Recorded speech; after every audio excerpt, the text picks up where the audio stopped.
Assalamualaikum warahmatullahi wabarakatuh.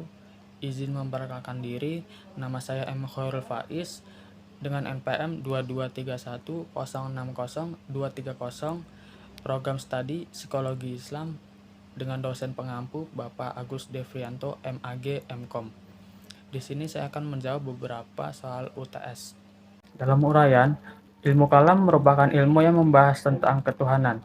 Apabila memperhatikan definisi ilmu kalam di atas, yakni ilmu yang membahas berbagai masalah ketuhanan dengan menggunakan argumentasi logika atau filsafat. Secara teoritis, aliran salaf tidak dapat dimasukkan ke dalam aliran ilmu kalam, karena aliran ini dalam masalah-masalah ketuhanan tidak menggunakan argumentasi filsafat atau logika. Aliran ini cukup dimasukkan ke dalam aliran ilmu tauhid atau ilmu usuluddin atau fikih al-akbar. Ilmu kalam disebut juga dengan berbagai macam nama, antara lain ilmu usuluddin, ilmu tauhid, fikih al-akbar, dan teologi Islam.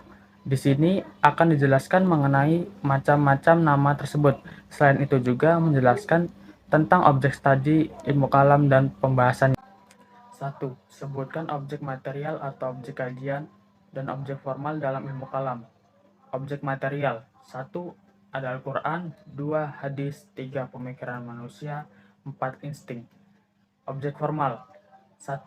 Titik persamaan. 2. Titik perbedaan. 3. Titik singgung ilmu kalam dan ilmu tasawuf. 2. Jelaskan konsep kerangka berpikir dalam ilmu kalam, latar belakang secara internal maupun eksternal ilmu kalam. Metode berpikir secara garis besar dapat dikategorikan menjadi dua macam, yaitu kerangka berpikir tradisional dan berpikir rasional. Adapun metode rasional memiliki prinsip-prinsip sebagai berikut. 1. Hanya terkait pada dogma-dogma yang dengan jelas disebut dalam Al-Quran dan hadis Nabi, yaitu hadis qat'i. 2. Memberikan kebebasan kepada manusia dalam berbuat dan berkehendak, serta memberikan daya yang kuat pada akal. Adapun metode berpikir tradisional memiliki prinsip-prinsip, yaitu 1. Terkait pada dogma-dogma dan ayat-ayatnya yang mengandung arti zanni.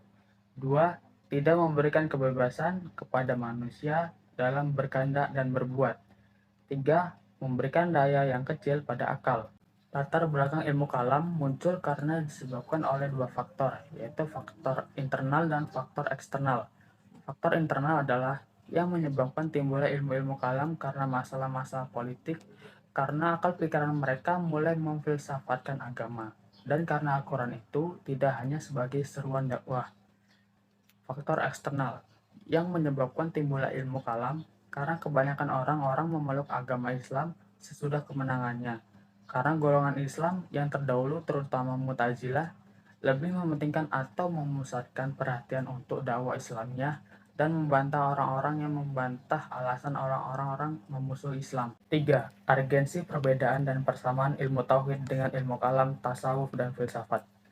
Pada titik perbedaan, ilmu kalam, filsafat, dan tasawuf memiliki perbedaan dari segi metodologinya. Ilmu kalam sebagai ilmu yang menggunakan logika, di samping argumen-argumen nakliyah, berfungsi untuk mempertahankan keyakinan ajaran agama. Sementara itu, filsafat adalah ilmu yang digunakan untuk memperoleh kebenaran rasional yang menggunakan metode rasional.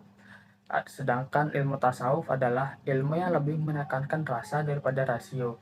Sebagai sebuah ilmu yang diperoleh dari rasa, ilmu tasawuf bersifat subjektif, yaitu sangat berkaitan dengan pengalaman seseorang yang dimana pengalaman dirasakan langsung oleh orang yang memperoleh kebenarannya. Ilmu kalam, filsafat, dan tasawuf mempunyai kemiripan pada objek kajian. Objek kajian ilmu kalam adalah ketuhanan dan segala sesuatu yang berkaitan dengannya. Objek kajian filsafat adalah masalah ketuhanan di samping masalah alam, manusia, dan segala sesuatu yang ada. Sementara itu, objek kajian tasawuf adalah Tuhan, yakni upaya-upaya pendekatan terhadapnya. Jadi, dilihat dari aspek objeknya, ketiga ilmu itu membahas masalah yang berkaitan dengan ketuhanan. Ilmu kalam adalah suatu ilmu yang membahas perkara tauhid dengan metodologi filsafat. Ada sebagian ulama mengatakan hukum mempelajari ilmu kalam ini haram karena berimplikasi kepada superioritas akal dan kesombongan intelektual. Dengan kata lain, akal lebih dikedepankan daripada Al-Quran dan As-Sunnah dalam memahami keberadaan Allah, perbuatannya, nama-namanya, serta sifat-sifatnya yang maha sempurna dan tidak serupa dengan sesuatu pun. 4. Bagaimana pendapat saudara tentang pernyataan di atas, tentang mempelajari ilmu kalam itu haram? Ya, menurut pendapat saya, dalam mempelajari ilmu kalam, di mana ilmu ini memahami tentang ketuhanan. Tapi dalam hal ini berkonteks pada filsafat, yang artinya menggunakan sebuah akal dan logika manusia.